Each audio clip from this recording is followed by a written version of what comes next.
Pessoal, na nossa aula 3 da disciplina de Alimentação e Nutrição na Assistência de Enfermagem, nós vamos falar um pouquinho sobre os hábitos alimentares. A alimentação, ela está crucialmente ligada à questão de saúde, né? Acaba sendo uma relação vital. Dependendo do que você come, você pode alterar a sua condição de saúde e até a questão de doença, né? Se você não se alimenta adequadamente, você está propenso a adquirir várias doenças. Então, Hipócrates já falava, né? Deixa que a alimentação seja o seu remédio e o remédio a sua alimentação.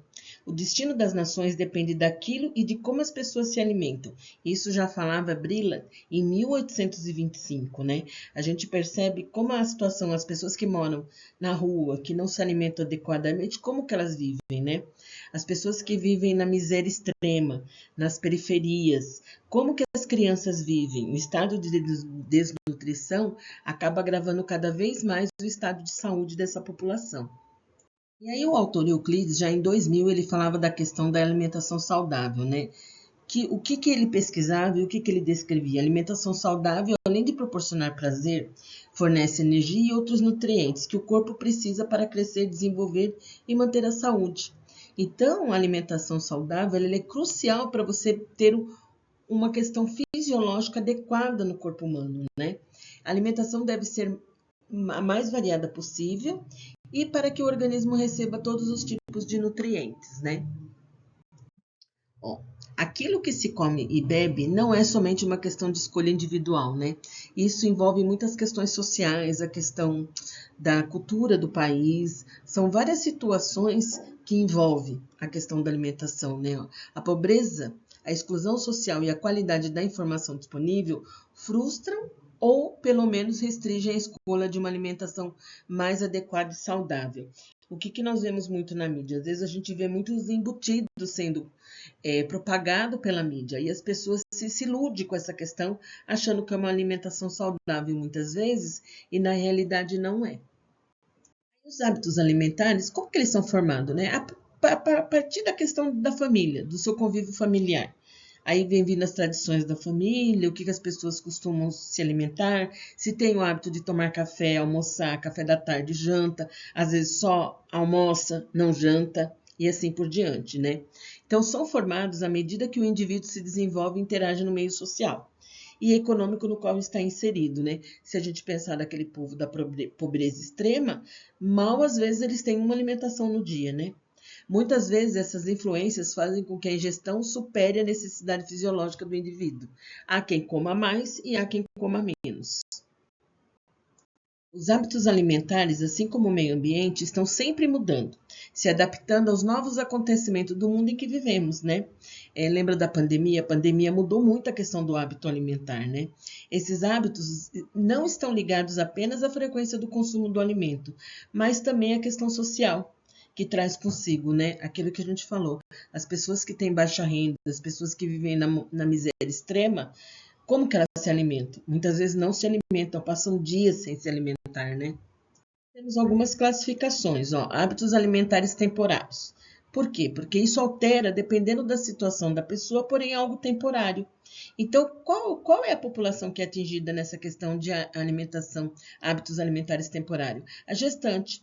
Quando ela é gestante, ela tem uma alimentação diferenciada temporariamente, pelo tempo da gestação. Os atletas, quando eles estão para fazer alguma competição, a alimentação dele também acaba sendo um pouquinho diferenciada, né? Artista, por conta da questão de gravação, de teatro, modelos também, e os adolescentes, né? Quando é a fase da adolescente, seja a menina ou o menino, ele acaba consumindo mais, porque está em fase de crescimento, acaba comendo igual um dragão, né? E os fatores fisiológicos que influenciam nessas questões, as experiências intrauterinas, né? Os fatores fisiológicos podem ser divididos em 4 subfatores. O primeiro deles são as experiências intrauterinas. Por exemplo, uma mãe que no 3º trimestre da gravidez bebeu suco de cenoura constantemente terá um filho que tem preferência por alimentos sabor cenoura, né?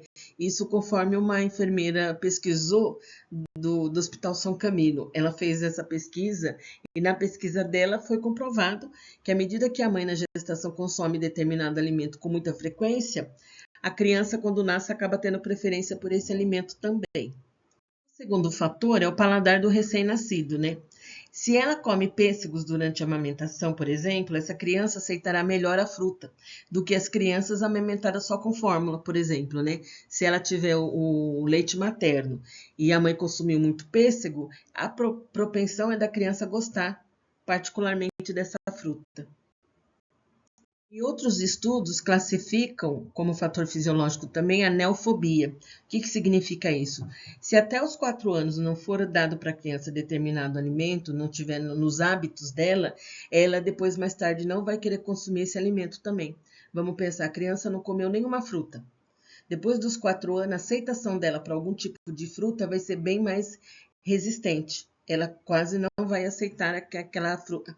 Há frutas de uma maneira geral, verduras de uma maneira geral, e assim por diante. Analisando essas questões dos fatores fisiológicos, nós temos a regularidade da ingestão de alimentos. A aceitação de um novo sabor até os 5 anos precisa de 10 a 15 exposições repetidas e diminui à medida que mais alimentos são adicionados à dieta. Então, até os 5 anos, quanto maior tipo de alimento você oferecer para a criança, mais lá na frente ela vai aceitar variados tipos de alimentos. Em relação aos atletas, né? 2 refeições podem ser consideradas mais importantes do dia para eles, né? Alimentação pré-treino, porque vai garantir a energia necessária para a atividade física, e alimentação pós-treino, porque garante também uma melhor recuperação muscular pelo desgaste do exercício físico, né? Os macronutrientes mais importantes para as 2 refeições dos atletas são as proteínas e os carboidratos. Porém, a quantidade e proporção varia de acordo com o tipo, tempo e intensidade do treino, bem como seu objetivo como atleta, né? Então, dependendo da intensidade do treino dele, ele vai se alimentar mais ou menos de determinado tipo de proteína e de carboidrato. E em relação a isso também, às vezes é necessário dividir essa alimentação pré-treino, né? Porque para que os atletas consigam ingerir a quantidade de macronutrientes corretamente. Sei que tem um desconforto gastrointestinal, porque se ele vai fazer treino, então dependendo da alimentação, se for muito pesado, ele pode até passar mal durante o treino por conta do esforço físico, né? E uma digestão desregularizada, né? Em relação aos artistas, né? Nós temos aí o Mark Zuckerberg, que só come o que ele mesmo mata. Por exemplo, ele não vai comprar um frango na feira. Tem que ser o frango que ele matar e é o que ele vai consumir. E o Beethoven, né? Todas as quintas-feiras ele consumia sopa, a favorita dele, que era com pão mole, porém era adicionado com 10 ovos grandes. Nós estamos vendo aí a questão da Graciane, que está no BBB, que ela ingere 40 ovos por dia. Também é essa situação, né? O ator Nicolas Cage possui um hábito alimentar extremamente curioso, né? Ele consome apenas animais que acasalam de uma maneira digna. Olha que interessante, né? Acaba sendo uma excentricidade, né? O Henry Ford encontrou nas ervas daninhas selvagens uma alternativa para a própria nutrição. Muito se fala sobre o fato de Adolf Hitler ser vegetariano. A verdade, segundo Litzverse, é que nem sempre ele foi assim, mas começou a adotar um posicionamento contra a carne quando sua sobrinha e possível affair, Jelly Halba, se suicidou em 1931. Então, isso são algumas referências que nós temos em questão à literatura, né? E a questão dos adolescentes? Na adolescência, há indícios de que mudanças no cérebro são responsáveis por deixar os jovens destemidos, né? Pois a coragem típica dessa fase parece sumir na hora das refeições, quando uma folha de alface gera mais pavor do que escalar uma árvore, né? Não querem comer alface, né? Pelo menos é o que dá para presumir a partir de dados divulgados nos últimos tempos, como um grande levantamento feito com 75 mil brasileiros de 12 a 17 anos em escolas públicas, né? Que ninguém queria ingerir legumes e hortaliças. Esse estudo ele foi batizado com a sigla ERICA, que revela que apenas 1 em cada 3 adolescentes coloca salada no prato. Pior, só 1 em 5 ingere pelo menos uma fruta ao dia, né? E esses hábitos acabam prejudicando a questão saudável da própria adolescência, né? Números da Organização Mundial da Saúde refletem essa realidade. Em 1975, calcula-se que 11 milhões de adolescentes eram obesos. Em 2016, o número saltou para 124 milhões. Agora, imagina agora em 2024, porque é isso que a gente acaba vendo, né? Um índice de obesidade muito grande na adolescência. Então, a infância e a adolescência acaba sendo um período determinante na aquisição de hábitos à mesa, né? Mas mesmo aquela criança que venerava brócolis quando era pequenininho, quando ele vira adolescente, ele acaba rejeitando qualquer tipo de vegetal e hortaliça, né? Não há uma explicação biológica para isso, mas sim comportamental.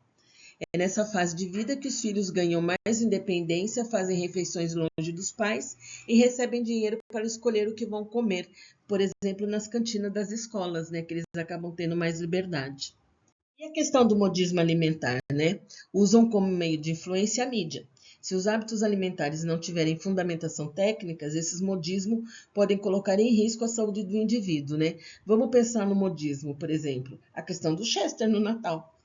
A mídia acaba propagando tanto que todo mundo acaba comendo Chester no Natal, né? Muitos desses hábitos alimentares não têm eficácia comprovada também, porque a mídia acaba quer vender o produto, né? As empresas querem vender o seu produto. E o consumidor acaba sendo levado a essa questão desse consumo desse alimento que foi propagado na mídia. E em relação aos países desenvolvidos, essa questão da obesidade ela está muito mais ligada, né? Ele tem um aumento, tem a obesidade, acaba tendo um aumento de dislipidemias, que são um aumento de gordura no sangue, triglicéridos e colesterol elevado, e acaba tendo por quê? Porque o consumo de alimento inadequado. Isso que acaba acontecendo também. E um grande número de obesos, né? Já nós, no Brasil, nós temos um problema sério com relação à desnutrição, né? O que os países desenvolvidos têm a questão da obesidade, nós temos em relação à desnutrição, mas também a gente anda aportando aí a questão da obesidade na adolescência, né? Nós temos um índice alto de doenças crônicas, como diabetes, câncer e doenças renais, pacientes politraumatizados pela questão do elevado número de acidentes automobilísticos, né? E pacientes com infecções, né? Que são os pacientes sépticos. Nos países desenvolvidos também ocorre a questão da desnutrição, né? E isso é observado não só para aqueles pacientes que são hospitalizados, os pacientes, pessoas da periferia também, né?